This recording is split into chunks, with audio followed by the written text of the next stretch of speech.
नमस्कार, राधे राधे, जय हिंद मेरे देश के वीर जवानों। स्वागत है आपका अपने प्यारे परिवार रोजगार विद अंकित पर। कैसे हैं आप सब लोग?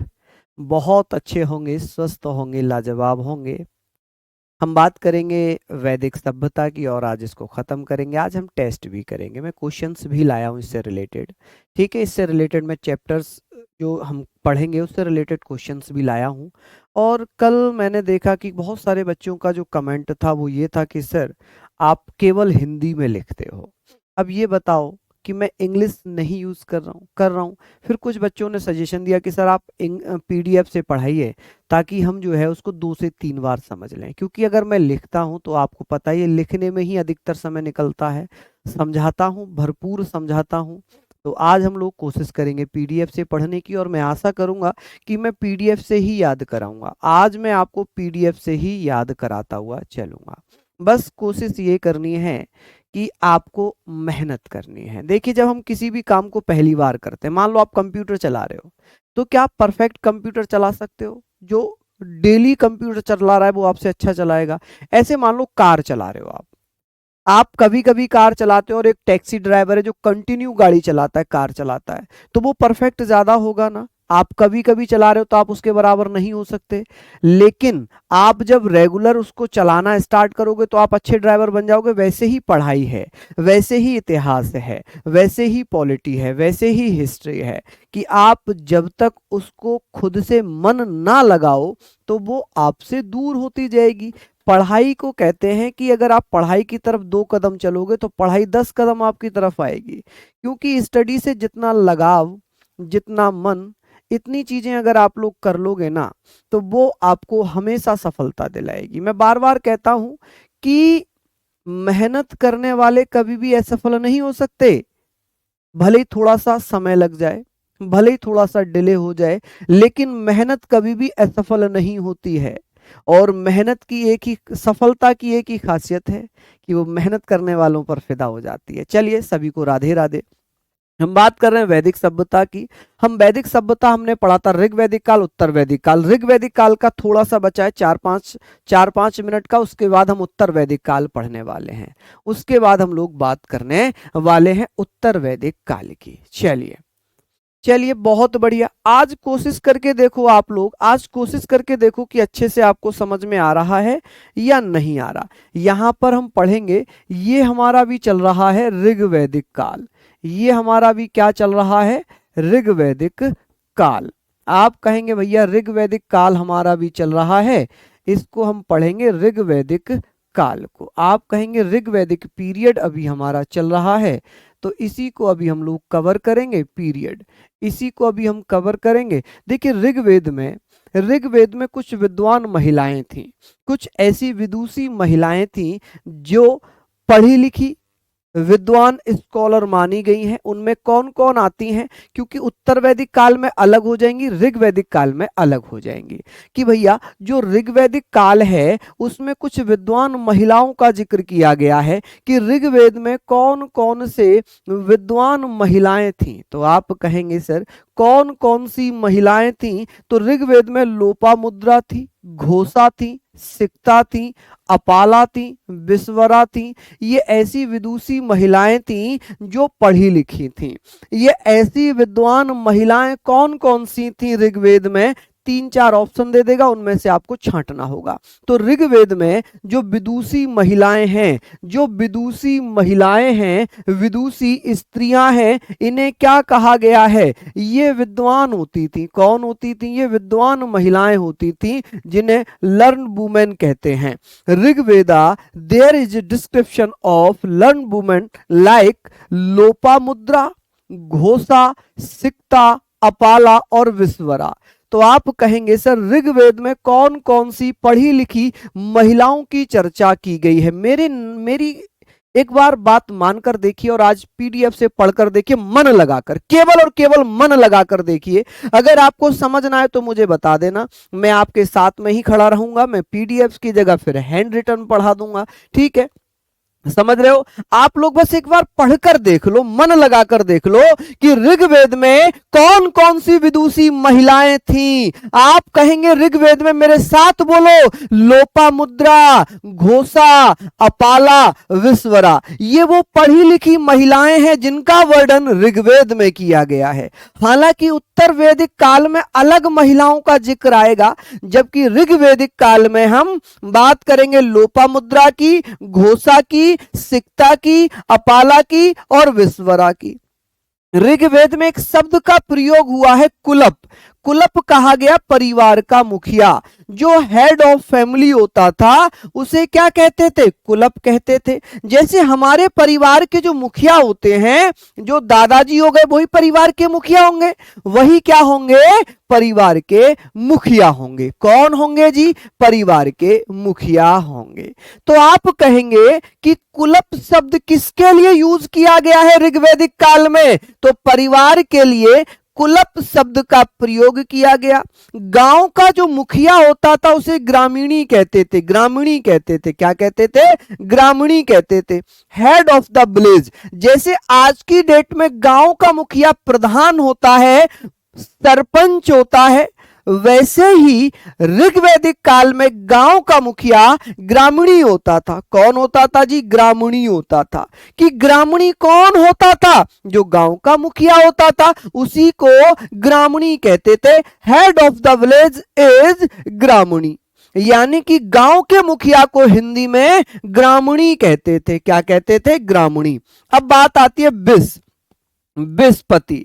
जो गांव, छोटे छोटे गांव से मिलकर विश्व बनता था, छोटे छोटे गांव से मिलकर विश्व बनता था, और विश्व के अध्यक्ष को विस्पति कहते थे। जैसे कि छोटे छोटे गांव को मिलाकर ब्लॉक बनाया जाता है, ब्लॉक को बनाकर जिला बनाया जाता है, कुछ जिलों को मिलाकर मंडल बनाया जाता है, और मंडल को बनाकर राज्य बनाया जाता है। वैसे ही भैया क्या था कि परिवारों से मिलकर गांव बनता था, गांव से मिलकर विश्व बनता था, और विश्व से मिलकर जन बनता था, और जन भैया जनपति। जन का अध्यक्ष कौन होता था? जनपति होता था। तो आप लोग ऐसे याद रखना कि परिवार का मुखिया कौन है? कुलप। और परिवारों से क्या बना? गांव। गांव का मुखिया क्या हुआ? ग्रामीणी। और गांव से मिलकर क्या बन गया? विश्व। विश्व का अध्यक्ष कौन हुआ? विस्पति। और भैया विश्व से मिलकर बना जन, जिसको राष्ट्र कहेंगे, और यहां पर ध्यान रखना उसका अध्यक्ष होता था जनपति। कौन होता था जी? जनपति। ये सारी चीजें आप लोगों को भैया लिखनी है, और मैं आशा करूंगा कि आप लोग अच्छे से इनको नोट डाउन करेंगे। अब एक बार मेरे साथ पढ़ो, एक बार मेरे साथ पढ़ो, ये सब कुछ लिखा हुआ आपको मिल जाएगा। प्लीज ये रिक्वेस्ट है कि एक बार इनको पढ़कर देख लो। हाँ जी सर, विवाह के बारे में पढ़ता रहे थे। विवाह मैंने दो बताए थे, एक अनुलोम विवाह, एक प्रतिलोम विवाह। अब उत्तर वैदिक काल में 8 प्रकार के विवाह पढ़ेंगे, उनको भी हम लोग बात कर लेंगे। यार आप लोग पढ़ना नहीं चाह रहे कि हाथ से लिखकर, हाथ से लिखकर, हाथ से लिखकर। क्या हाथ से मैं कुछ फारसी लिख दूंगा क्या? या मैं उसमें हाथ से कुछ ऐसी जड़ी बूटी दे दूंगा जो आपको समझ में आएगी? प्लीज कोशिश करो इसको पढ़ने की। देखिए पहले के टाइम पे क्या था कि हम लोग केवल पुराने मॉडल पर चल रहे हैं। आजकल देखो ना, आजकल जो लड़कियां छोटी छोटी एज में सिलेक्शन ले रहे हैं, वो स्मार्टली वर्क कर रहे हैं। एक पढ़ रहा है 8 साल से, मोटी मोटी किताबें पढ़ ली, चट्टा लगा दिया, लेकिन सिलेक्शन नहीं हुआ। क्यों? क्योंकि स्मार्टली काम करने की आवश्यकता है। एक 12th करके आया है, जस्ट पढ़ा और सिलेक्शन ले लिया। आपने देखा होगा कि अभी भाई पढ़ के आया, 12th पास है और सिलेक्शन बीएसएफ में, सीआईएसएफ में सिलेक्शन। क्यों? क्योंकि वो भैया आज के पैटर्न को फॉलो कर रहा है। हम क्या है, हम वही घिसे पिटे पैटर्न पर चल रहे हैं। तो हमें जरूरत है अपने आप को चेंज करने की, हमें जरूरत है अपने आप को मॉडिफाई करने की। जब तक हम खुद को मॉडिफाई नहीं करेंगे, खुद को चेंज नहीं करेंगे, तो हम कैसे अच्छा पढ़ सकते हैं? बताओ मुझे। ठीक है, चलिए हम लोग बात करेंगे यहां पर कि भैया ये जल्दी से बताओ कि ऋग्वेद में कौन कौन सी विदुषी महिलाओं का जिक्र किया गया था? लोपामुद्रा का, विश्वरा का, सिक्ता का, अपाला का। कि सर ऋग्वैदिक काल में परिवार का मुखिया कौन कहलाता था? कुलप कहलाता था। कि सर गांव का मुखिया कौन कहलाता था? ग्रामीणी कहलाता था। विश्व का मुखिया कौन कहलाता था? विस्पति कहलाता था। क्या कहलाता था? विस्पति। चलिए अब यहां पर एक इंपॉर्टेंट फैक्ट मैं लिखूंगा। एक इंपॉर्टेंट फैक्ट है बलि। बलि का मतलब क्या, यहां पर कुछ बलि किसी को चढ़ाना है? नहीं। बलि का मतलब होता है कि प्रजा द्वारा राजा को स्वेच्छा से दिया गया कर। तो आप कहेंगे प्रजा यानी कि जनता के द्वारा राजा को दिया जाने वाला कर। बलि का मतलब यहां पर है a tax paid by the प्रजा टू द किंग, यानी कि जनता के द्वारा राजा को अपनी मर्जी से दिया जाने वाला कर क्या कहलाता था? वो कहलाता था कर, टैक्स। कौन सा? बलि के नाम से जानते थे। किसके नाम से जानते थे? बलि के नाम से जानते थे। कि भैया मुझे ये बताइए कि बलि किसे कहते थे? बलि कहते थे राजा को दिया जाने वाला टैक्स। जो राजा है उसकी जो प्रजा होगी साम्राज्य में, वो प्रजा अपनी मर्जी से कुछ भी टैक्स जो है राजा को पे करेगी, उसे कहेंगे बलि। क्या कहेंगे? बलि। जल्दी से बताओ, कुलप का मतलब क्या है? परिवार का मुखिया। ग्रामीणी का मतलब क्या है? गांव का मुखिया। बिस का मतलब क्या है? बिस्पति। और जन का मतलब क्या है? जनपति। जन का अध्यक्ष जनपति, बिस का अध्यक्ष बिस्पति, ग्रामीणी गांव का अध्यक्ष और कुलप कुल परिवार का अध्यक्ष। बलि राजा को अपनी मर्जी से जनता द्वारा दिया जाने वाला टैक्स। आई होप आपने लिख लिया होगा, यहां तक आप थम करके भेजें। चलिए, पीडीएफ आपको मिल जाएगी, आप स्वयं इसके हाथ से नोट्स बना लेना, आप इसके नोट्स बना लेना। ठीक है भैया सन्नी जी, धन्यवाद। चलिए आगे बात करते हैं। उत्तर वैदिक काल की बात आ जाती है। किसकी? उत्तर वैदिक काल की बात आती है कि भैया उत्तर वैदिक काल 1000 ईसा पूर्व से लेकर 600 बीसी तक माना गया है। बीसी को, ईसा पूर्व को हम बीसी भी लिखते हैं। कि उत्तर वैदिक काल, मैंने आपको वैदिक सभ्यता दो भागों में बताई थी, एक तो ऋग्वैदिक काल में और एक उत्तर वैदिक काल में। जो ऋग्वैदिक काल है कि अध्ययन के महत्वपूर्ण स्रोत क्या हैं, जैसे कि इंपॉर्टेंट सोर्स ऑफ स्टडी। उत्तर वैदिक काल के महत्वपूर्ण स्रोत क्या होंगे? आप कहेंगे हमने ऋग्वेद तो ऋग्वैदिक काल में ही पढ़ लिया, तो ऋग्वेद तो इसमें पढ़ा नहीं जाएगा, क्योंकि हमने ऋग्वेद ऑलरेडी पढ़ लिया ऋग्वैदिक काल में, इसीलिए उसको ऋग्वैदिक काल कहा। अब बात आती है कि भैया इंपॉर्टेंट सोर्स ऑफ स्टडी। उत्तर वैदिक काल के पढ़ने के स्रोत क्या है? जैसे यजुर्वेद है। क्या है? यजुर्वेदा है। सामवेदा है। अथर्ववेदा है। ब्राह्मण ग्रंथ हो जाएंगे, उपनिषद हो जाएंगे, आरण्यक हो जाएंगे।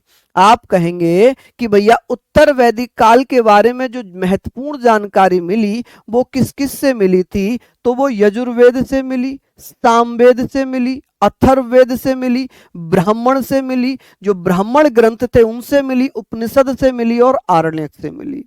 ठीक है, कि ऐसा कौन से स्रोत हैं जिससे उत्तर वैदिक काल के बारे में जानकारी मिली?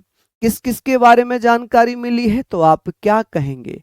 आप कहेंगे हम यहां पर बात हो रही है, हम यहां पर बात करेंगे कि भैया ये बताइए यजुर्वेद, सामवेद, अथर्ववेद, ब्राह्मण ग्रंथ, उपनिषद और आरण्यक, इनसे किसके विषय में पता चलता है? उत्तर वैदिक काल के बारे में पता चलता है, जिसका जो पीरियड है वो 1000 ईसा पूर्व से लेकर 600 ईसा पूर्व माना गया है। कि भैया इस संस्कृति के लोगों का प्रमुख केंद्र क्या था? The main centre of the people of this culture. इसका मतलब है उत्तर वैदिक काल। इस संस्कृति से मतलब किसका हो जाएगा? उत्तर वैदिक काल का। कि उत्तर वैदिक काल का जो प्रमुख केंद्र था वो कहां से कहां तक था? मध्य देश। मध्य देश से जिसका प्रसार सरस्वती नदी से लेकर गंगा नदी के द्वार तक था। यानी कि जो उत्तर वैदिक काल के लोग थे, जैसे हमने पढ़ा था ना आर्य वैदिक, ऋग्वैदिक आर्यों की बात हो रही थी, तो वो कहां पर रहते थे? सप्त सैंधव क्षेत्र में। कहां पर? सप्त सैंधव क्षेत्र में रहते थे। सप्त सैंधव क्षेत्र में, जहां पर 7 नदियों का प्रवाह था। ठीक है, लेकिन उत्तर वैदिक काल के लोगों का जो प्रमुख केंद्र था वो था मध्य देश। मध्य देश मतलब जिसका प्रसार सरस्वती से लेकर गंगा नदी के द्वार तक था। ठीक है, तो आप कहेंगे Madhya Desh whose spread is from the river Saraswati to the gate of the Ganga. यानी कि गंगा नदी के द्वार तक, सरस्वती से लेकर गंगा नदी के द्वार तक कौन से सभ्यता का प्रमुख केंद्र था। तो उत्तर वैदिक काल का, किसका? उत्तर वैदिक काल के लोगों का जो निवास स्थान माना गया वो मध्य देश को माना गया। और मध्य देश कहां से कहां तक था? सरस्वती नदी से लेकर गंगा नदी तक। कहां तक? सरस्वती नदी से लेकर गंगा नदी तक। ठीक है, चलिए बताइए।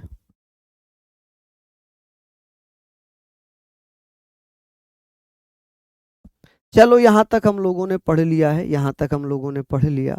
चलिए बताइए।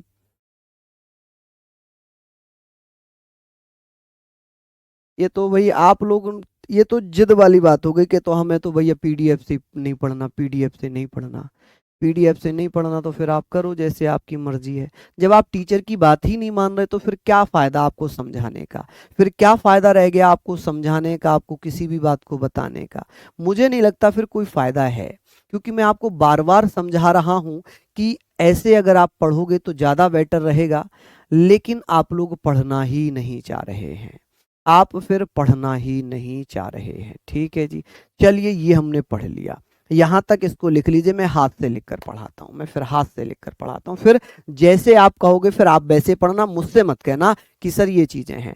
फिर मैं आपके अकॉर्डिंग पढ़ा रहा हूँ, ठीक है, मैं आपके अकॉर्डिंग पढ़ा रहा हूँ, फिर आप समझना, फिर आप लोग समझना। यहां तक आप लोग लिख लीजिए, ठीक है जी। चलिए यहां तक आप लोगों ने लिख लिया। हम बात करेंगे, हम बात करते हैं कि जो उत्तर वैदिक काल है, जो उत्तर वैदिक काल है, इसके बारे में मैं बताऊंगा कि भैया उत्तर वैदिक काल, कि भैया उत्तर वैदिक काल जो है जिसे post Vedic period, post Vedic period के नाम से जानेंगे, पोस्ट वैदिक पीरियड। कि भैया इसमें क्या था? पोस्ट वैदिक पीरियड में इसको लेटर वैदिक पीरियड भी कहते हैं, लेटर वैदिक पीरियड भी इसको कहा जाता है। ठीक है, यहां पर हम लोग पढ़ लेंगे। चलिए अब यहां पर फिर कमेंट मत करने लगना कि पीडीएफ से पढ़ाओ। हाँ?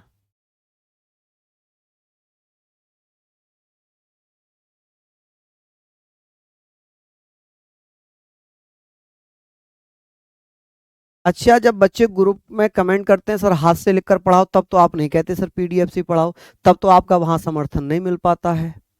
तो फिर आप वहां पर उनको बोला करो ना कि पीडीएफ से ही पढ़ना है हमें, पीडीएफ से ही पढ़ना है हमें। ठीक है, चलिए तो हम लोग बात करते हैं, अगर आपको पीडीएफ से ही पढ़ना है तो आप लोग समझो भाई। यहाँ पर हम लोग, चलो मैं ये वाली स्लाइड आपको बता रहा हूँ, ये मैंने आपको पढ़ा दिया, ये मैंने आपको पढ़ा दिया। ठीक है, यहाँ पर हम लोग जब पढ़ेंगे तो याद रखना, याद रखना कि ये हमने पढ़ लिया था कि भैया इसका कहाँ से कहाँ तक था इसका विस्तार। तो भैया आप कहेंगे मध्य देश से लेकर, जिसका प्रसार सरस्वती नदी से लेकर गंगा नदी के द्वार तक था। ठीक है, कोई प्रॉब्लम यहाँ तक नहीं होगी। प्लीज लिख लीजिए, प्लीज इसको लिख लीजिए। ठीक है जी, प्लीज इसको आप लोग लिखिएगा। चलिए आगे हम लोग बात कर रहे हैं, ये आप लोग यहाँ पर लिखिए। चलिए अब बात आती है कि जो उत्तर वैदिक काल है ये 4 वर्णों में विभाजित था। जो उत्तर वैदिक काल है, उत्तर वैदिक काल को 4 भागों में बांट दिया था, मतलब 4 वर्ण में बांट दिया था। 4 कास्ट थी, एक था ब्राह्मण जो सबसे ऊपर रखा जाता था, ब्राह्मण सबसे ऊपर रखा जाता था। क्या किया जाता था? सबसे ऊपर रखा जाता था। ब्राह्मणों को सबसे ज्यादा रेस्पेक्ट दी जाती थी, ब्राह्मणों की बात ही राजा लोग मानते थे, ब्राह्मणों के कहे अनुसार ही राजा लोग काम करते थे। तो सबसे ऊपर रखा गया ब्राह्मणों को, जिनका काम था धार्मिक अनुष्ठान वगैरह करना। दूसरे स्थान पर रखा गया क्षत्रिय, क्षत्रिय का काम था रक्षा करना, युद्ध लड़ना, राजाओं की रक्षा करना, उनके लिए युद्ध लड़ना, ये काम था क्षत्रियों का। तीसरे नंबर पे रखा गया था भैया, तीसरे नंबर पे रखा गया था किसको? तीसरे नंबर पे किसको रखा गया था? तो तीसरे नंबर पे रखा गया शूद्र या वैश्य। तो वैश्य रखा गया, क्या रखा गया? वैश्य। क्या रखा गया भैया? वैश्य। अब वैश्य की बात हम लोग कर लेते हैं। तो आप कहेंगे सर वैश्य की अगर मैं यहाँ पर बात करता हूं तो आप कहेंगे कि जो व्यापार वगैरह करते थे, जो व्यापार करते थे। ब्राह्मण का काम था धार्मिक अनुष्ठान वगैरह करना, वैश्य क्षत्रिय का काम था रक्षा करना, और वैश्य का काम था व्यापार करना, शूद्र का काम था भैया सेवा करना। इनका क्या काम था? सेवा। इन तीनों की सेवा करना किसका काम था? शूद्र का काम था। तो जो उत्तर वैदिक काल था, उत्तर वैदिक काल था, इसको 4 पार्ट में डिवाइड कर दिया, यानी कि ब्राह्मण, क्षत्रिय, वैश्य और शूद्र। क्या कर दिया? क्षत्रिय, वैश्य, शूद्र। पहले नंबर पर ब्राह्मण रख दिए गए। अब बात ये आती है कि भैया यहां पर एक बहुत इंपॉर्टेंट लाइन लिखी हुई है, ये बहुत बार पूछी गई है, ये लाइन बहुत बार पूछी गई है। तो यहां पर इसको आप लोग लिखना कि सर ब्राह्मण, क्षत्रिय और वैश्य, इन तीनों को क्या कहा गया? ब्राह्मण, क्षत्रिय एंड वैश्य, तीनों को द्विज कहा गया। ऑल थ्री वर कॉल्ड द्विज। कि भैया द्विज शब्द किसके लिए प्रयोग किया गया है? कि जब उत्तर वैदिक काल में समाज को 4 वर्णों में बांटा था, 4 कास्ट में डिवाइड कर दिया था, तो उनमें से 3 को, ब्राह्मण, क्षत्रिय, वैश्य को क्या कहा गया? क्या कहा गया? तो आप कहेंगे भैया द्विज। ठीक है, अब आप प्लीज पढ़ लें, क्योंकि आप लोग केवल हैंड रिटन तो फिर आप पढ़ ही नहीं रहे। आप नहीं पढ़ रहे, फिर दिखावा मत करो बेटा, फिर दिखावा मत करो, अपने माँ बाप का पैसा बर्बाद मत करो। बड़ा मेहनत का पैसा है, माँ बाप का पैसा इतनी मेहनत का पैसा है कि आप लोग बेटा उस पैसे को ना बर्बाद कर रहे हो। अगर आप सिंगल कमेंट करते रहोगे फिर लिख ही नहीं पाओगे, पढ़ ही नहीं पाओगे, फिर कहां से पढ़ोगे, फिर कहां से दिमाग काम करेगा? नहीं कर पाएगा। समझ रहे हो आप लोग? चलिए हम लोग यहां पर बात करें, हम लोग यहां पर बात करते हैं कि सर ये बताइए ब्राह्मण, क्षत्रिय और वैश्य तीनों को क्या कहा गया है? द्विज कहा गया। क्या कहा गया जी? द्विज कहा गया। तो ये चीज आप लोग लिखना, बहुत इंपॉर्टेंट है। ठीक है, कि भैया उत्तर वैदिक काल में समाज को 4 वर्णों में बांटा था, ब्राह्मण, क्षत्रिय, वैश्य में। ठीक है, ब्राह्मण का काम था भैया धार्मिक अनुष्ठान वगैरह करना, इनका काम था रक्षा करना, इनका काम था व्यापार करना, इनका काम था सेवा करना। अब बात आ जाती है, अब यहां पर बात क्या हो जाएगी? चलिए यहां पर हम लोग बात कर लेते हैं सारी चीजों को लेकर। उम्मीद है आप लोगों ने बहुत बढ़िया से इसको पढ़ा होगा कि भैया ब्राह्मण, क्षत्रिय, वैश्य, द्विज, इन तीनों को द्विज कहा गया है। कि भैया शतपथ ब्राह्मण में विदुषी कन्याओं का भी जिक्र किया गया है। हमने पढ़ा था ऋग्वैदिक काल में लोपा, मुद्रा, विश्वरा, पढ़ा था ना हमने। अब हम बात करते हैं उत्तर वैदिक काल में कौन कौन सी विद्वान महिलाएं थीं।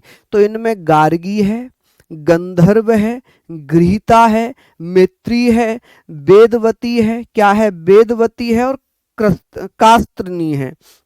अब आप ये बताना कि भैया हमने ऋग्वेद में तो अलग पढ़ लिया, ऋग्वेद में तो हमने अलग पढ़ लिया, जो पढ़ी लिखी विद्वान महिलाएं थी, लोपा, मुद्रा हो गई, विश्वरा हो गई, सिक्ता हो गई, है ना। अब यहां पर बात आती है कि उत्तर वैदिक काल में जो शतपथ ब्राह्मण हैं, शतपथ ब्राह्मण में कुछ विदुषी कन्याओं का जिक्र किया गया, जिसमें गार्गी का नाम आया, गंधर्व का नाम आया, गृहीता का नाम आया और मैत्री का नाम आया। किसका? मैत्री का नाम आता है। चलिए यहां पर हम लोग बात करेंगे। आप कहेंगे सर उत्तर वैदिक काल में गोत्र व्यवस्था स्थापित हो गई। क्या हो गई जी? गोत्र व्यवस्था स्थापित हो गई। चलिए यहां पर क्या हो गई जी? गोत्र व्यवस्था स्थापित हो गई। ठीक है, अब बात करते हैं कि गोत्र का क्या मतलब होता है, कि गोत्र व्यवस्था क्या है, गोत्र सिस्टम क्या हो जाएगा। गोत्र सिस्टम क्या है? जैसे कि मैं अपने ऊपर समझाता हूं। मेरा नाम है अजीत और मेरा पूरा नाम है अजीत सिंह गुर्जर, यानी कि मेरी जाति हो गई गुर्जर, और मेरा जो गोत्र है, जो मेरा गोत्र है वो है पोसवाल। क्या है जी? पोसवाल। अब बात ये आती है, पोसवाल की बात करते हैं कि भैया मेरे पूरे कुल का गोत्र पोसवाल होगा। समझ रहे हैं आप? यदि आपके जो पापा हैं, आपके जो दादा हैं, उनके पूरे कुल का गोत्र क्या होगा? वही होगा जो आपके दादा का होगा, जो उनके पापा का रहा होगा। ठीक है, ऐसा तो नहीं है आपके पापा तिवारी हैं और आप भैया मिश्रा बन गए, ऐसा तो नहीं हो सकता। ठीक है, तो आप यहां ध्यान रखना कि आपके पिताजी का जो गोत्र होगा वही पूरे कुल का गोत्र होगा। तो उत्तर वैदिक काल में अब गोत्र व्यवस्था भी आ गई, जबकि ऋग वैदिक काल में गोत्र व्यवस्था की कहीं भी चर्चा नहीं हुई है। वहां पर गोत्र व्यवस्था का जिक्र नहीं हुआ, केवल उत्तर वैदिक काल में गोत्र व्यवस्था का जिक्र हुआ है। किसका? गोत्र व्यवस्था का जिक्र हुआ है। ठीक है जी, यहां पर आप लोग समझ लें कि भैया यहां हम लोग पढ़ रहे हैं इन सारी चीजों के बारे में। किसी को कोई आपत्ति, किसी को कोई समस्या हुई हो तो प्लीज मुझे बताएं। ठीक है जी, चलिए हम लोग बात कर रहे हैं कि शतपथ ब्राह्मण में क्या लिखा हुआ है। कुछ विदुषी महिलाओं का जिक्र है, कन्याओं का जिक्र है, जिनमें गार्गी, गंधर्व, गीता, मैत्री का जिक्र किया गया है। जबकि ऋग्वैदिक काल में लोपामुद्रा, विश्वरा, सिक्ता, अपाला जैसी विदुषी महिलाओं का जिक्र किया गया था। उत्तर वैदिक काल में समाज 4 वर्णों में विभाजित था, जिसमें ब्राह्मण, क्षत्रिय, वैश्य थे। ब्राह्मण, क्षत्रिय, वैश्य तीनों को एक शब्द दिया गया, एक नाम दिया गया द्विज, कि भैया उत्तर वैदिक काल में ब्राह्मण, क्षत्रिय, वैश्य तीनों के लिए एक शब्द का प्रयोग किया गया जिसे द्विज कहा गया। क्या कहा गया? द्विज कहा गया। ठीक है जी, आगे बात करते हैं। चलिए यहां पर आप लोग लिख लीजिए। समझ गए आप लोग यहां तक? एक बार थम जरूर कर देना यहां तक लिखने के बाद, प्लीज यहां तक लिखने के बाद थम जरूर करना।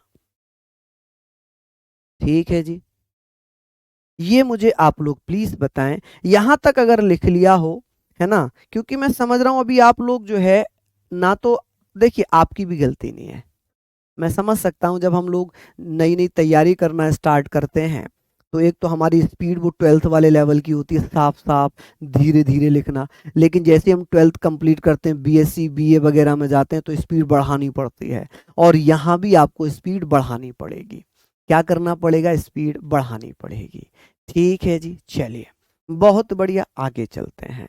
अब बात आ जाती है, देखिए यहां पर मैंने लिखा भी है, यहां पर मैंने लिखा भी है कि गोत्र शब्द का अर्थ क्या है। वह स्थान जहां समूचे कुल के गोधन को एक साथ रखा जाता है, वही है पूरे परिवार का एक ही गोत्र है। Meaning of the word gotra is the place where the godhan of the entire clan were kept together. मतलब पूरे परिवार का एक ही गोत्र होगा।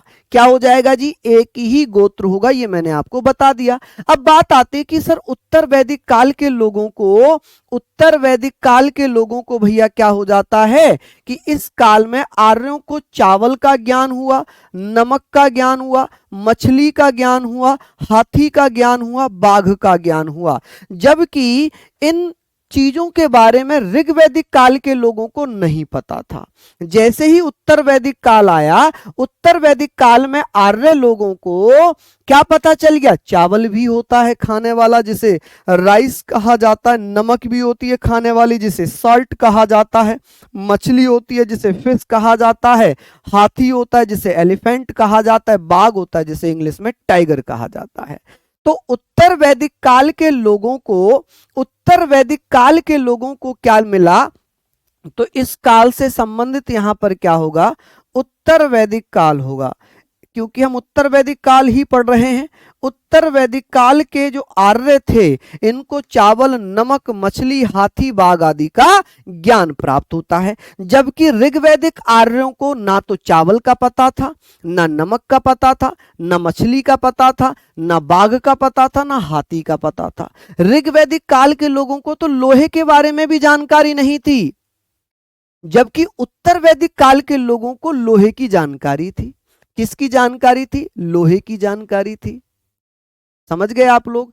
चलिए बहुत बढ़िया, शानदार, लाजवाब। तो ये सारी चीजों को हम लोग पढ़ रहे हैं, हम लोग पढ़ रहे हैं। चलिए बहुत बढ़िया, हम लोग यहाँ पर बात कर रहे हैं कि इस काल में आर्यों को चावल, नमक, मछली, हाथी, बाघ का ज्ञान था। जबकि उत्तर वैदिक काल के लोगों को, उत्तर वैदिक काल के लोगों को भैया लोहे का भी ज्ञान प्राप्त हुआ, चावल का भी ज्ञान प्राप्त हुआ। ये सारी चीजों को आप लोग लिखिए। गोधन का मतलब होता है पूरे परिवार का एक ही गोत्र। गोधन मतलब पूरा परिवार, एक ही कुल, एक ही क्लॉन। ठीक है, चलिए यहां पर आप लोग लिख लिए। देखिए जैसे जैसे चैप्टर बढ़ते जाएंगे वैसे वैसे आपको इंटरेस्ट आने लग जाएगा। जैसे कल हम जैन धर्म पढ़ेंगे वहां पर आपको इंटरेस्ट आने लग जाएगा, जब बौद्ध धर्म में जाएंगे और इंटरेस्ट आने लग जाएगा, क्योंकि ये स्टार्टिंग के चैप्टर हैं तो थोड़ा सा आपको लगेगा, क्योंकि पहली बार जो चीज पढ़ते हैं जिसके बारे में पता ही नहीं होता उसको पढ़ने में मजा नहीं आता, और जो चीज पहले से पढ़ रखी होती है उसमें थोड़ा सा और इंटरेस्ट आता है। जैसे मैथ है, मैथ में जो चैप्टर्स आपको बहुत अच्छे से आते होंगे आपको बहुत इंटरेस्ट आता होगा, और जो चैप्टर आपको बहुत नहीं समझ में आते होंगे आप उन्हें पढ़ते नहीं होंगे क्योंकि आपको इंटरेस्ट ही नहीं आता होगा वहां पर। ठीक है, ये मेरी बात थोड़ा सा अपने आप से समझ कर देखना, अपने आप से समझ कर देखना। ठीक है, बहुत बढ़िया। यहां पर आप लोग इसको लिख लीजिए। किसी को कोई दिक्कत है क्या, बताओ? लिख लिया होगा। आगे बात करते हैं। हम बात कर रहे हैं उत्तर वैदिक काल में 8 प्रकार के विवाह बताए गए हैं। कितने प्रकार के? 8 प्रकार के विवाह बताए गए हैं कि सर जो उत्तर वैदिक काल है, उत्तर वैदिक काल में 8 प्रकार के विवाह हैं। उत्तर वैदिक काल में 8 प्रकार के विवाह, इसका वर्णन कहां पर है? जो गृह सूत्र है, अकॉर्डिंग टू गृह सूत्र उसमें लिखा है कि भैया 8 प्रकार के विवाह थे। एक था ब्रह्म विवाह। ब्रह्म विवाह मतलब दहेज सहित उसी श्रेणी के पुरुष के साथ विवाह करना, मतलब जिस जाति की कन्या है उसी जाति के पुरुष को ढूंढकर दहेज देकर विवाह कर देना, यह ब्रह्म विवाह कहलाता था। क्या कहलाता था? ब्रह्म विवाह कहलाता था। 8 प्रकार के विवाह थे। 4 विवाह थे प्रशंसनीय जिसकी तारीफ की जाती थी, 4 विवाह थे जिनको निंदनीय माना जाता था। क्या माना जाता था? निंदनीय माना जाता था। तो हम यहां पर 8 विवाहों पर चर्चा करेंगे, 8 विवाहों पर यहां चर्चा करने वाले हैं। चलिए, उम्मीद कर रहा हूं ये प्लीज आप लोग ध्यान से समझें कि भैया ब्रह्म विवाह के बारे में बात करेंगे, दहेज सहित उसी श्रेणी के पुरुष के साथ विवाह करना, भैया ये ब्रह्म विवाह कहलाएगा। एक होता था देव विवाह जिसे डिवाइन मैरिज कहते हैं, यज्ञकर्ता पुरोहित के साथ विवाह करना। मान लीजिए जैसे कि घर में कोई पंडित कथा हवन करने के लिए आया। क्या करने के लिए? कथा हवन करने के लिए आया, तो उसको रुपए पैसे ना देकर अपनी बेटी के साथ विवाह कर दिया। ये तो बढ़िया विवाह है भाई। मैं पंडित बन गया, मैं किसी के घर कथा करने चला गया, उसकी किसी लड़की को मैंने पसंद कर लिया, मैंने उससे शादी कर ली, ये तो बहुत बढ़िया विवाह है भाई। इसे हम क्या कहते थे? इसे हम कहते थे देव विवाह। देव विवाह का मतलब क्या है कि यज्ञकर्ता मतलब कथा हवन करने वाला पंडित। कौन? कथा हवन करने वाला पंडित के साथ विवाह करना, with the priest performing the यज्ञ। यज्ञ करने वाले पंडित के साथ विवाह कर देना, वो कहलाता था देव विवाह। मान लीजिए मुझे कथा हवन करानी है, मेरे पास पैसे नहीं है, पंडित आए कथा हवन करने, मैंने अपनी बेटी की शादी कर दी उनके साथ, लो जी हो गई शादी, हो गया विवाह। चलिए आगे बात करते हैं, आगे बात करते हैं। चलिए अब बात आती है आर्ष विवाह की। किसकी? आर्ष विवाह। कन्या के पिता को वर पक्ष को एक जोड़ी गाय और एक बैल देना होता था। मतलब आर्ष विवाह एक ऐसा विवाह था जो लड़के वाले हैं, लड़के वालों को क्या करना पड़ता था? लड़की के पिता को, जैसे कि मैं लड़का हूं तो मैं लड़की के पिता को एक जोड़ी गाय मतलब 2 गाय और एक बैल देना होता था। ठीक है, गाय बैल दे दिया मैंने, लो जी मैंने अपनी क्या कर ली? शादी कर ली। एक तरीके से मैंने गाय और बैल के बदले में शादी कर ली। वो हो जाता था अर्श विवाह। क्या हो जाता था जी? अर्श विवाह। तो इसे आर्ष विवाह या अर्ष विवाह कहा जाता था कि भैया ऐसा विवाह जिसमें कन्या के पिता को लड़कों द्वारा एक जोड़ी गाय बैल देना पड़ता था और भैया शादी हो जाती थी। ये प्रशंसनीय विवाह हैं, इनकी प्रशंसा की जाती थी, तारीफ की जाती थी।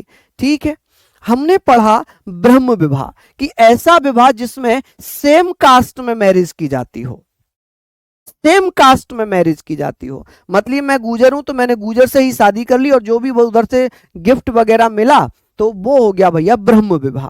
एक था देव विवाह। देव विवाह मतलब कथा हवन करने वाले पंडित से अपनी बेटी की शादी कर दी, लो जी देव विवाह हो गया। नेक्स्ट आता है आर्ष विवाह। कन्या के पिता को वर पक्ष को एक जोड़ी गाय और बैल देना होता था। क्या देना होता था? बैल देना होता था।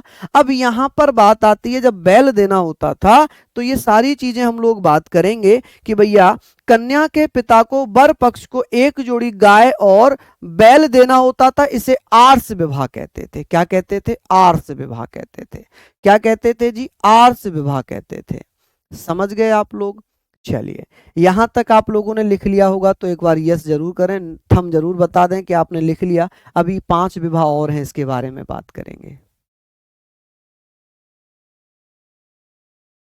चलिए, पीडीएफ से ही। हाँ जी, आगे बात करते हैं। लिख लिया होगा, जल्दी जल्दी से बताओ। अब बात आती है प्रजापात्य विवाह की। प्रजापात्य का मतलब क्या है कि बिना दहेज और बिना कन्या की कीमत की मांग किए विवाह करना। ऐसा विवाह जिसमें ना तो दहेज दिया जा रहा है और ना ही लड़की को शादी करने के लिए लड़के वाले उसके पिता को कुछ दे रहे हैं। ना तो लड़की के पिता को कुछ दिया जाएगा, ना लड़की वाले कुछ देंगे। ना लड़के वाले दे रहे हैं, ना लड़की वाले दे रहे हैं। इसे कहते थे प्रजापात्य विवाह। क्या कहा जाता था? प्रजापात्य मैरिज। ऐसा विवाह जिसमें ना दहेज लिया जाएगा, ना लड़की के बदले में कुछ दिया जाएगा। जैसे आज की डेट में क्या होता है कि लड़कियों को खरीद लेते हैं भाई, जिनकी शादियां नहीं हो रही, जो गरीब पिता हैं, उन पिताओं को कुछ पैसे वैसे देकर लड़की की शादी कर ली जाती है। उसे आगे चलकर राक्षस विवाह कहेंगे। तो अभी यहां पर हम बात कर रहे हैं चौथे विवाह की, जो कि प्रशंसनीय विवाह है। ना तो दहेज दिया जाएगा और ना कन्या के बदले में लड़के वाले कुछ देंगे पिता को लड़की के। यानी कि ना लड़की का पिता दहेज देगा, ना लड़का का पिता लड़की के पिता को कुछ पैसे वैसे देगा। यानी कि बिना दहेज बिना कीमत के शादी करना प्रजापात्य विवाह कहलाता था। अब एक था गंधर्व विवाह। कौन सा? गंधर्व विवाह। माता पिता की इच्छा के बिना वर कन्या गुप्त विवाह करते थे। सबसे ज्यादा प्रचलित है आज की डेट में। मैंने भी किया है, लेकिन मैंने गुप्त तरीके से नहीं किया। पूरी ढोल नगाड़े के साथ शादी हुई है। पूरी क्या बोलते हैं, लव कम अरेंज इसको बोल सकते हैं। ठीक है, तो मेरा भी गंधर्व विवाह है। मेरी पत्नी भी इंटरकास्ट है, जैसे मैं गुजर हूं, मेरी पत्नी पंडित हैं। तो यहां पर अगर मैं बात करता हूं गंधर्व विवाह की, कि माता पिता की इच्छा के बिना वर और कन्या गुप्त तरीके से विवाह करते थे, उसे कहते थे गंधर्व विवाह, यानी कि लव मैरिज। क्या कहते थे इसको? लव मैरिज कहा जाता था। तो हम कहेंगे माता पिता की इच्छा के बिना वर और कन्या जो गुप्त रूप से शादी करते थे, उसे गंधर्व विवाह कहा जाता था। आजकल सबसे ज्यादा चर्चा में ये विषय है, सबसे ज्यादा चर्चा में है ये लव मैरिज, यानी कि गंधर्व विवाह। गंधर्व विवाह, ठीक है। चलिए, लिख लीजिए आप लोग। आगे बात करेंगे कि सर गंधर्व विवाह किसे कहते थे? कि लव मैरिज को, कि लड़का लड़की आपस में भैया एक दूसरे को पसंद कर लिया और चुपके से शादी कर ली, उसे कहते थे गंधर्व विवाह। ठीक है, ये निंदनीय विवाहों में माना जाता था। इसकी निंदा की जाती थी, इसकी बुराई की जाती थी। कि क्या की जाती थी? बुराई की जाती थी। ठीक है, यहां तक आप लोग पढ़ेंगे। आगे बात करते हैं, आगे बात कर लेते हैं। यहां तक आप लोगों ने प्लीज लिख लिया होगा। पीडीएफ ये भी मिलेगी और आपको जो हैंड रिटन पीडीएफ है वो भी मिलेगी, वो भी आपको मिल जाएगी। ठीक है, चलिए अब बात आती है जी असुर विवाह की। किसकी बात आती है? असुर विवाह। असुर विवाह होता है क्रय द्वारा कन्या के पिता से वर से कन्या का मूल्य लेकर वर से उसका विवाह कर देना। देखिए, जो कन्या का पिता है वो अपनी बेटी का पैसा लेकर कि भैया आप मुझे 5 लाख रुपए दो और मेरी बेटी से शादी कर लो, इसे कहते थे असुर विवाह। असुर मैरिज का मतलब था by purchasing the girl the father of girl used to take the price of the girl from the groom and marry her to the groom. यानी कि लड़की को बेचना असुर विवाह कहलाता था। क्या कहलाता था? असुर विवाह कहलाता था। कि भैया जो असुर विवाह है इसमें लड़की का पिता अपनी बेटी की कीमत लगाता था और फिर भैया जिस लड़के से शादी होती थी उससे पैसे लेता था, रुपए लेता था। इसे कहते थे असुर विवाह। आजकल ये भी बहुत फेमस है, आजकल ये भी बहुत फेमस है। अब यहां पर अगर मैं बात करता हूं कि इसमें क्या है, जैसे कि मान लीजिए बहुत सारे लोग ऐसे जिनकी शादियां नहीं हो रही हैं और वो क्या करते हैं, जो गरीब माँ बाप हैं उनसे उनको कुछ रुपए दे देते हैं कि लो भाई 10 लाख 5 लाख जो भी लेना ले लो, लेकिन अपनी बेटी की शादी हमारे साथ कर दो, हम आपकी बेटी को खुश रखेंगे। तो उसे असुर विवाह कहा जाता था। क्या कहा जाता था? असुर विवाह कहते थे। क्या कहते थे जी? असुर विवाह कहते थे। लिख लिया। आगे बात करेंगे राक्षस विवाह। राक्षस विवाह का मतलब है कन्या का अपहरण करना, यानी कि जबरदस्ती किसी को भी उठाकर ले आना, असुर विवाह कहलाता था। अब क्या है, मान लीजिए मैं बाहुबली हूं, मैं भैया बहुत, मैं डॉन टाइप का आदमी और मुझे कोई लड़की पसंद आ गई। मैंने कहा हाँ पापा लड़की पसंद आ गई, उठा लाओ। हाँ, पिताजी ने अपने जो है लठैत भेज दिए और लड़की को उठा लाए और उससे शादी कर ली। इसे कहते थे भैया राक्षस विवाह। क्या कहते थे? राक्षस विवाह। मतलब लड़की से जबरदस्ती शादी करना। क्या करना? जबरदस्ती शादी करना। उसे हम क्या कहते थे? उसे हम क्या कहते थे? तो आप कहेंगे भैया राक्षस विवाह। अब पेशाच विवाह का मतलब क्या है? पेशाच विवाह का मतलब है कन्या को भगा कर ले आना, जब वह अपनी चेतना में ना हो, जब वो होश में ना हो। एक तरीके से पेशाच विवाह का मतलब है किसी लड़की के साथ जब वो अपने पूर्ण होश हवास में ना हो, उसके साथ सहचर्य करना, उसके साथ इंटीमेशन करना और फिर उस लड़की को मजबूर करना कि अब तो तुझे मुझसे ही शादी करनी पड़ेगी, वरना तुझसे कौन शादी करेगा। ठीक है, जैसे रेप कर दिया जाता है तो भैया उसे पेशाच विवाह कहते हैं कि भैया किसी लड़की का रेप किया और उससे कहा कि अब तो तू मुझसे ही शादी करेगी, जैसे मूवी वगैरह में होता है ना वैसे। तो पेशाच विवाह का मतलब है कि कन्या को भगा कर ले आना जब वो अपने होश और हवास में ना हो, जब वो भैया सोई हुई हो, ठीक है, नशे में हो, तो ऐसी स्थिति में उसके साथ शारीरिक संबंध स्थापित करके उस लड़की से विवाह करना, इसे कहते हैं पेशाच विवाह। क्या कहते हैं जी? पेशाच विवाह। ठीक है, यहां तक आप लोग इनको नोट डाउन करिएगा। मैं आशा करूंगा कि आपको अच्छे से समझ में आ गई होगी, ये चीजें अच्छे से समझ में आ गई होंगी। ठीक है, समझ गए?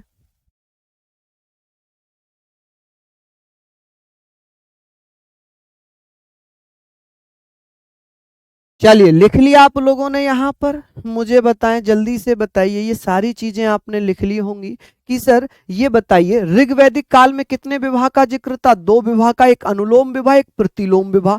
अनुलोम विवाह कैसा होता था? जिसमें उच्च जाति का पुरुष निम्न जाति की महिला से विवाह करता था, कि अब अपर कास्ट का पुरुष है, लोअर कास्ट की महिला, उससे विवाह हो जाता था। जबकि प्रतिलोम विवाह क्या था? ऐसी महिला जो अपर कास्ट में आती है और लोअर कास्ट के पुरुष से शादी कर ले, वो हो जाएगा प्रतिलोम विवाह। चलिए जल्दी जल्दी से इसको लिख लीजिए। आगे बात आती है कि भैया ऋग्वैदिक काल में ऋण कितने प्रकार के बताए गए? 3 प्रकार के। एक पितृ ऋण।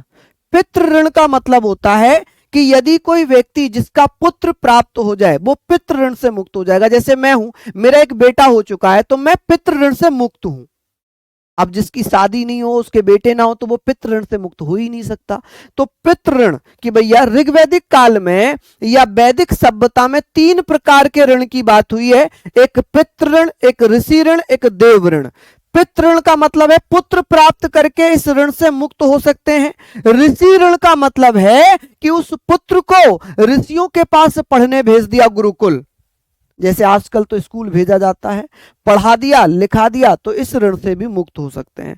देव ऋण का मतलब है कथा हवन पूजा पाठ करने से देव ऋण से भी मुक्त हो सकते हैं। जैसे कि हिंदुओं में हमारे यहां पर क्या होता है कि भैया हमारा बेटा हुआ,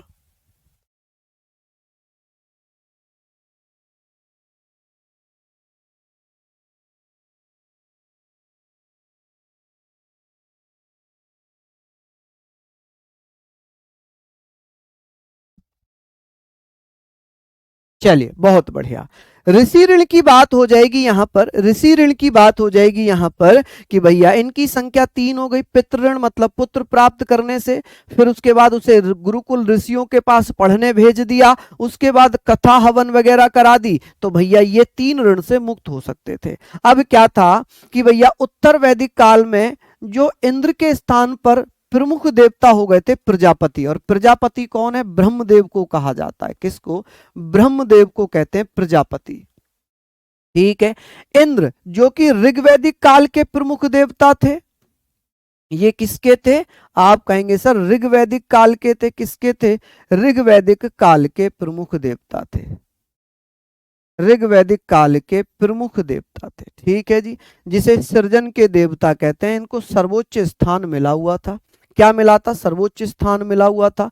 अब ये किस में हो गए थे? ये उत्तर वैदिक काल के प्रमुख देवता हो गए थे। ये कौन हो गए थे जी? ये उत्तर वैदिक काल के प्रमुख देवता बन गए थे। कौन बन गए थे? प्रमुख देवता। दो अन्य प्रमुख देवता कौन थे?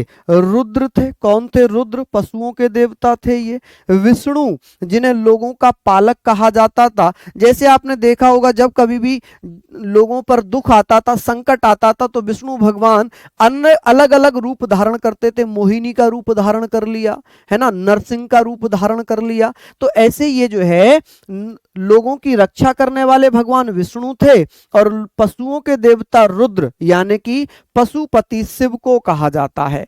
किसे कहते हैं जी? शिव को कहते हैं। चलो यहां तक आप लोग लिख लो।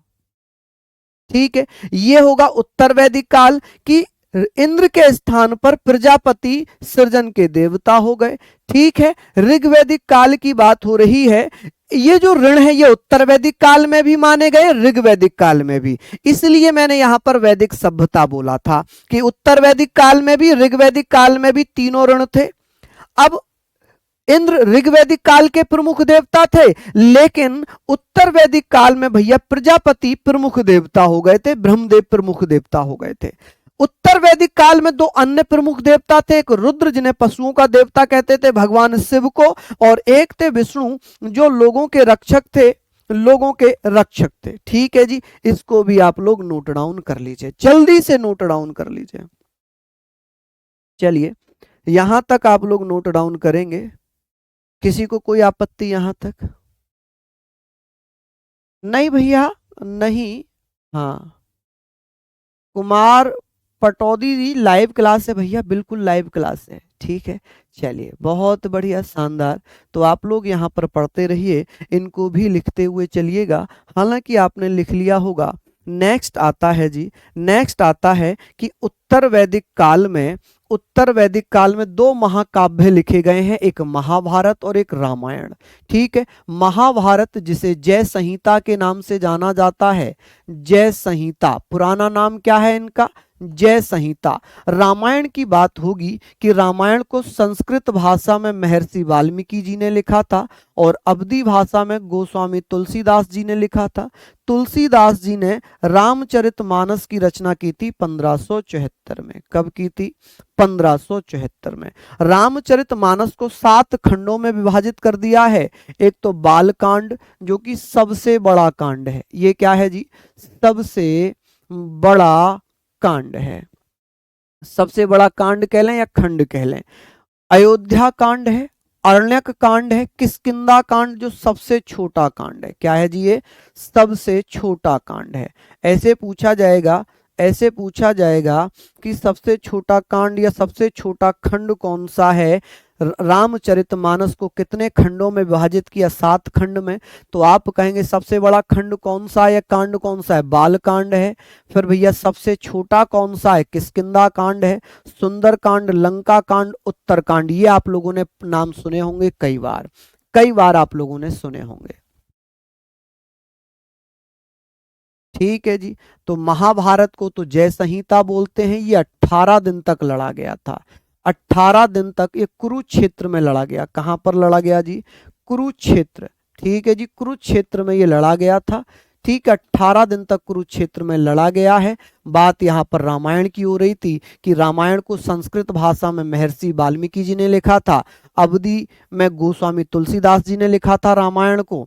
कि अवधी में रामायण किसने लिखी थी? गोस्वामी तुलसीदास ने, जिसे रामचरितमानस के नाम से जाना गया। रामचरितमानस को 7 खंडों में डिवाइड किया गया, बालखंड, अयोध्या खंड या बाल कांड, अयोध्या कांड, अरण्यक कांड, किष्किंधा कांड, सुंदर कांड, लंका कांड और उत्तर कांड। जल्दी से इसको भी नोट डाउन कर लीजिए, जल्दी से इसको नोट डाउन कर लीजिए। चलिए बहुत बढ़िया जी, इसको आप लोग लिख लीजिए, जल्दी जल्दी से नोट डाउन करिएगा, नोट डाउन करिएगा, इसको आप लोग जल्दी से नोट डाउन कर लीजिएगा कि भैया जल्दी से बता दें कि रामायण का फारसी में अनुवाद किसने किया। ऐसे क्वेश्चंस पूछे जाते हैं, ऐसे क्वेश्चंस पूछे जाते हैं, ठीक है जी। जी जितेश कह रहे हैं सर आज मजा आ गया, जितेश गुदारा, बिल्कुल मजा आएगा। देखिए जब मन लगाएंगे ना तो मजा ही आएगा, जब मन लगा लेंगे तो मजा ही आ जाएगा। चलिए चलिए जल्दी जल्दी से लिख लीजिए इसको। कुरुक्षेत्र हरियाणा में जगह पड़ती है एक, वहां लड़ा गया था ये। चलिए इसको जल्दी से नोट डाउन कर लीजिए, और जो नोट डाउन नहीं कर रहे हैं मैं उनको बता दूं कि ये वाली पीडीएफ तो मिलेगी ही, साथ में हाथ से लिखी हुई पीडीएफ भी आपको मिलेगी, ठीक है।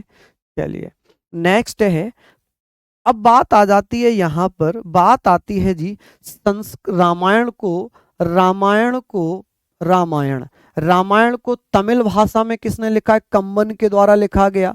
रामायण को फारसी में किसने लिखा है? बदायूनी ने लिखा है। रामायण को बांग्ला भाषा में कृतवास ने लिखा है। रामायण को अंग्रेजी भाषा में भैया TRH या RTH ग्रिफिथ, RTH ग्रिफिथ के द्वारा लिखा गया है। बाल रामायण को भवभूति ने लिखा है। तेलुगु भाषा में रामायण भास्कर ने लिखी है। कन्नड़ भाषा में कुमुदेंदु ने लिखी है। किसने? कुमुदेंदु ने लिखी है। और मैथिली में चंदा झा ने लिखी है। ये इंपॉर्टेंट है, और जो बहुत ज्यादा इंपॉर्टेंट है मैं उनको भैया मैं उनको हाईलाइट कर देता हूं। जैसे पूछी जाती है तमिल रामायण किसने लिखी है तो कम्बन ने, फारसी में रामायण किसने लिखी है तो आप कहेंगे बदायूनी ने, ठीक है। कि भैया अंग्रेजी में किसने लिखी है तो ग्रिफिथ साहब ने लिखी है। कन्नड़ में किसने लिखी है तो आप कहेंगे कन्नड़ में भैया इन्होंने लिखी है। ये बहुत ज्यादा पूछी जाती हैं, सबसे ज्यादा ये वाली सबसे ज्यादा ये पूछी जाती है, ये पूछी जाती है और ये पूछी जाती है। ये तीन बहुत ज्यादा पूछी जाती हैं कि रामायण तमिल भाषा में किसने लिखी थी? कम्बन ने। फारसी भाषा में किसने लिखी थी? बदायूनी ने। और अंग्रेजी में किसने लिखी थी? TR ग्रिफिथ ने, ठीक है। TR ग्रिफिथ ने लिखी थी, ठीक है जी। कांड का मतलब खंड होता है, कितने पार्ट्स में डिवाइड है, कितने खंडों में डिवाइड किया गया है, ठीक है। भैया डाउट नहीं देख रहे हैं, ऐसा तो होगा नहीं। बिल्कुल अनुज शर्मा, ये बात हुई ना, ये कहते हैं जज्बा कि सर कंटेंट आप दो, सिलेक्शन हम देंगे। बेटा अगर ये कंटेंट आपने दिल से पढ़ लिया, मैं 101% कह रहा हूं कि आपका सिलेक्शन होगा, मैं 101% कह रहा हूं, ठीक है जी। ये चीजें आप लोग लिख लीजिए, ये चीजें आप लोग लिख लीजिए। चलिए यहां तक आप लोग लिखिए। मैं तो बस आपसे ये भी रिक्वेस्ट करता हूं कि लिखने को भी छोड़िए, क्योंकि ये भी मिलेगी और हैंड रिटन भी मिलेगी, लेकिन आपको समझना चाहिए, समझने का प्रयास करना चाहिए, ठीक है राजेंद्र सिंह जी। चलिए बहुत बढ़िया, शानदार। तो यहां तक आप लोग लिखेंगे कि तमिल भाषा में रामायण किसने लिखी? कम्बन ने। फारसी में किसने लिखी? बदायूनी ने। बांग्ला में किसने लिखी? कृतवास ने। अंग्रेजी में किसने लिखी? TR ग्रिफिथ ने। और बाल रामायण किसने लिखी है? भवभूति ने। तेलुगु रामायण किसने लिखी है? भास्कर ने। कन्नड़ में कुमुदेंदु ने। और मैथिली में चंदा झा ने, ठीक है। आगे बात करते हैं, यहां पर हम लोग चर्चा करेंगे, यहां पर हम चर्चा करेंगे, एक तरफ वेद है, एक तरफ उपवेद है, और एक तरफ भैया पुरोहित यानी कि पढ़ने वाला पंडित।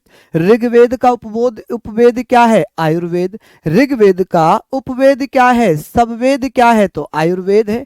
और ऋग्वेद पढ़ने वाला पंडित क्या कहलाता है? पुरोहित कहलाता है। सामवेद मतलब गंधर्व वेद इसका उपवेद होगा, और सामवेद पढ़ने वाला उद्गाता कहलाता है, ठीक है। क्या कहलाता है? उद्गाता कहलाता है।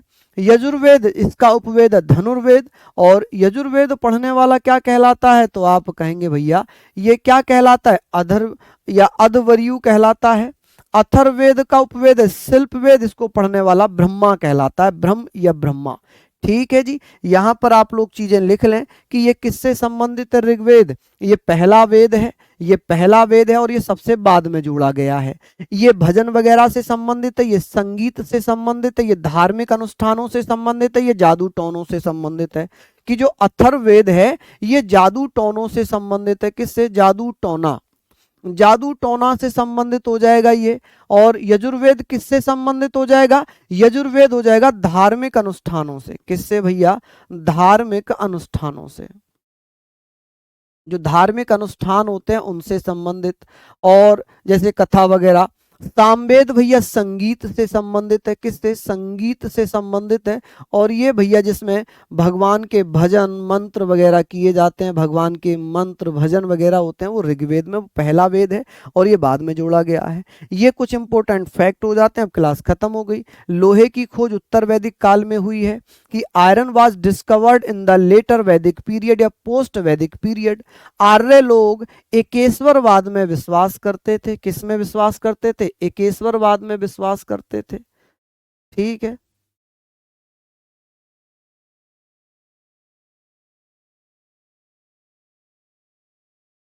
इसे 1574 1574 इसको भी क्या लिखना है भाई? हैं? चलो ये हमने पढ़ लिया। आर्य लोग एकेश्वरवाद में विश्वास करते थे। किस में विश्वास करते थे? एकेश्वरवाद में विश्वास करते थे। चलिए बस खत्म ही होने वाला है। अभी मैं टेस्ट भी कराऊंगा थोड़ा सा। इसके बाद कोई जीडी क्लास है क्या? 12 बजे की 1 बजे के बाद? क्योंकि मैं क्वेश्चन भी लाया हूं भैया। चलिए ये हमने पढ़ लिया। ठीक है, इसको जल्दी से आप लोग लिख लीजिए, चाहे तो इसको आप ऐसे ही पढ़ लीजिएगा। ठीक है, इसको आप लोग लिख लीजिए। नेक्स्ट है उत्तर वैदिक काल में। उत्तर वैदिक काल में सभा और समिति का महत्वपूर्ण स्थान था। सभा और समिति को अथर्ववेद में प्रजापति की 2 पुत्रियां कहा गया है। 2 डॉटर्स कहा गया है अथर्ववेद में। आरणी को जंगल की देवी कहा जाता है। क्या कहा जाता है? आरणी को जंगल की देवी कहा जाता है। बस इतना आप लोगों को लिखना है, बस खत्म। यहां पर हमने लिख लिया। अब हम बात करेंगे टेस्ट। अब हम लोग अभी टेस्ट करते हैं। अभी टेस्ट करते हैं। समय 5 मिनट बचा है तो मैं 5 मिनट में प्रयास करूंगा आप लोगों को क्वेश्चंस कराने की। इसको आप लोग जल्दी से नोट डाउन कर लीजिए। जल्दी से इसको नोट डाउन कर लीजिए। हाँ जी बिल्कुल। अब अगर आपने आंसर दिए तो ये यकीन मानना कि आपको समझ में आ रहा है। यकीन मानना आपको समझ में आ रहा है। अगर आपने आंसर नहीं दिए तो फिर समझ नहीं आएगा। जैसे कि लिखा है कि सूची 1 को सूची 2 से सम्मिलित कीजिए। बड़ा प्रश्न था इसलिए इंग्लिश नहीं हो पाई। कि सिंधु घाटी सभ्यता किस नाम से जानी गई? उत्तर वैदिक समाज किस नाम से? ऋग वैदिक समाज किस नाम से? और मध्य पाषाण मध्यकाल। देखिए हमें एक चीज तो यहां पर पता है कि सिंधु घाटी सभ्यता को हम नगरीय सभ्यता कहते थे। यानी कि ए आपका किससे मिल रहा है? ये 1 है, ये 2 है, ये 3 है, ये 4 है। तो ए आपका 4 से मिल रहा है। यानी कि ये ऑप्शन खत्म आपका, ये ऑप्शन खत्म। अब बच गए आपके पास ए और डी। अब बात आती है कि ऋग्वेदिक समाज जो था, ऋग्वेद में जो आर्य लोग थे वो पशुओं को चराते थे, चरागाह से संबंधित था। यानी कि सी आपका 1 से मिल गया। सी आपका 1 से, सी आपका 1 से ये मिल रहा है, ये नहीं मिल रहा है, इसका मतलब ये खत्म। ये आपका ऑप्शन हो जाएगा। अब भैया 4 मिल गया। बी आपका किससे मिल रहा है? वैदिक समाज के जो लोग थे वो कृषक थे, मध्यकाल के लोग भैया जमींदारी पे थे। ठीक है, इसको आप लोग ऐसे पढ़ लेना। क्लियर?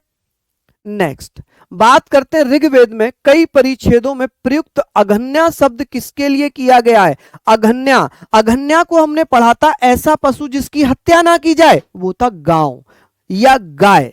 आप कहेंगे गाय। क्या था? काव। क्या था जी? काव यानी कि गाय। तो इसका सही आंसर क्या हो जाएगा? गाय हो जाएगा। ठीक है, क्या हो जाएगा? ये तो हमने कर लिया ना, ये तो हमने कर लिया कि ए आपका मिल रहा है 4 से, बी आपका उत्तर वैदिक कृषक से, ऋग्वैदिक समाज चरागाह पशुओं के चराने से संबंधित था, और ये मध्यकाल जमींदारी से था। तो इसका क्या हो जाएगा भैया? 4 3 2 1। 4 3 2 1 इसका सही ऑप्शन हो जाएगा। नेक्स्ट ये भी हमने पढ़ लिया, अघन्या शब्द गाय के लिए प्रयोग हुआ। 14वीं सदी ईसा पूर्व का एक अभिलेख जिसमें वैदिक देवताओं का वर्णन हुआ है, कौन सा था जी? तो वैदिक देवताओं का जिक्र हमने पढ़ा था 1400 BC में। बोगज कोई अभिलेख पढ़ा था ना, कि बोगज कोई अभिलेख था जिसमें 4 प्रमुख देवताओं का जिक्र था, इंद्र, वरुण, मित्र और नासत्य। पढ़ा था ना। आंसर सारे हैं आप लोगों के, इसका मतलब आपको समझ में आया। खत्म कहानी, आपको समझ में आया। ठीक है, फिर लिख कर क्या और पीडीएफ से क्या? ऋग्वैदिक काल के प्रारंभ में निम्न में से किसे महत्वपूर्ण मूल्यवान संपत्ति समझा जाता था? तो भैया गाय को समझा जाता था। किसे? गाय को। नहीं, बस खत्म कर रहा हूं। गाय को कहा जाता था। किसे? गाय को कहा जाता था। किसे? गाय को। नेक्स्ट है, महाभारत मूलतः किस रूप में जानी जाती थी? महाभारत को क्या कहते थे? तो जय संहिता कहते थे। अभी मैंने लिखा था कि महाभारत का प्राचीन नाम था जय संहिता। चलिए, थोड़ा समय कम है इसलिए थोड़ा सा बढ़ा लेते हैं। वैदिक कर्मकांड में होता कौन था? जो भैया ऋग्वेद पढ़ने वाला होता था उसे होता कहते थे। क्या कहते थे? होता। ये आपका है और इसका आंसर आप लोग मुझे बताइएगा कि महाभारत में वर्णित कुरुक्षेत्र की लड़ाई में कितने दिन तक लड़ी गई थी? तो ये भी हमने पढ़ ही लिया था, 18 दिन तक। कितने दिन तक? 18 दिन तक। चलिए, यहां पर हम बात करेंगे आर्य शब्द किसको इंगित करता है, इसका आंसर आप दे देना। तो ये क्लास कैसी लगी? कल हम जैन धर्म, बौद्ध धर्म के बारे में बात करेंगे। ठीक है, तो सभी को नमस्कार, जय हिंद, जय भारत।